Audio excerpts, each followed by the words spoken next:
It all began on a moody morning in Nagercoil.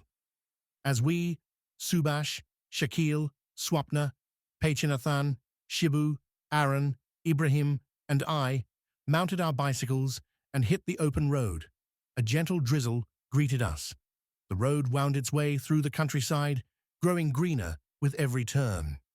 We were headed toward Mukudal Dam, not just a dam, but a hidden gem, wrapped in forest and cradled by hills. And when we reached the top of the bund, silence. The reservoir stretched wide and still, a sheet of water mirroring the overcast sky. We had no idea we were about to stumble into an unexpected adventure, one that led us deep into history, into mud, and into something we couldn't have imagined. Because then, our eyes were drawn to something else. Far across the water stood a solitary stone mandapa. It didn't shout for attention. It simply stood there, quiet, timeless, like a memory rising from the past, half submerged and half alive. A temple in the middle of a reservoir. Was it real? Who built it? Why was it there? We were hooked, every single one of us. But getting there, that wasn't going to be easy. The mandapa sat far from the dam, beyond the bund, past slippery rocks, slushy paths, and right at the edge of the forest. We were 8 cyclists with more curiosity than caution. And sometimes, that's all you need. We asked the authorities for permission to visit the mandapa, and to our surprise, they gave it, half amused by our enthusiasm. So we left our bikes behind and began to trek.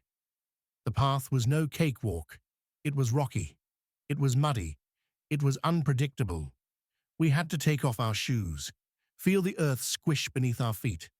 Swapna led the way like an explorer on a mission. Her grin was contagious. Soon, we were all slipping, laughing, and splashing our way forward.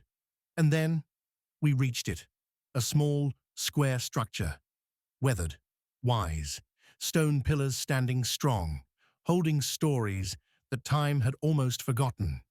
Inside, under its ancient roof, sat a deity, worn by water and years, but still holding presence. This wasn't just some old structure. It was a temple, a witness to a world that once thrived here, long before the dam swallowed it whole. There were no signs, no crowds, just silence, wind, muddy feet, the scent of wet earth. Maybe this place was once a village. Maybe the mandapa stood at its heart. And now, when the water recedes, it returns, if only for a short while, like a secret waiting to be discovered. We stayed there for over an hour, not rushing, just being, letting the moment settle in our bones.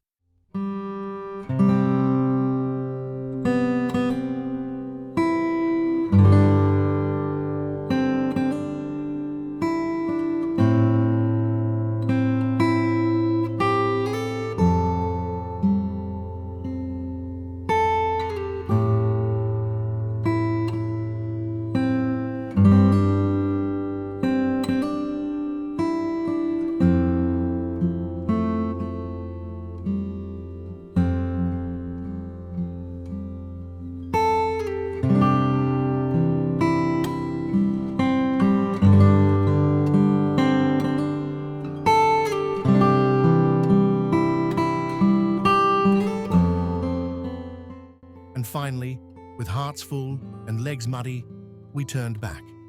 The return ride to Nagercoil was smoother, easier, because this wasn't just a cycling trip anymore. It was a journey into rain and ruins, into whispers of the past and the warmth of shared wonder. A story we'll tell again and again.